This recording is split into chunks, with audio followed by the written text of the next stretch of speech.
حدیث میں آتا ہے کہ اگر تم نماز پڑھ رہے ہو اور تم یہ دیکھو کہ کوئی شخص تمہیں دیکھ رہا ہے تو تم سجدہ لمبا کر دو تو یہ شرک ہے۔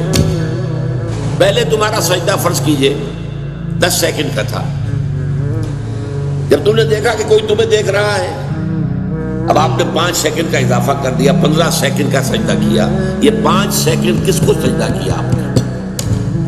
یہ اللہ کے لیے نہیں ہے، یہ اس شخص کو دکھانے کے لیے ہے۔ یہ شرک خفی ہے۔ ظاہر بات ہے کہ اس کو ہم دیکھ نہیں سکتے، اس پر فتویٰ نہیں لگ سکتا، یہ دل کا معاملہ ہے، اندر ہی اندر کا معاملہ ہے۔ اس میں صرف سمجھایا جائے گا کہ دیکھو بھائی یہ بھی شرک ہے۔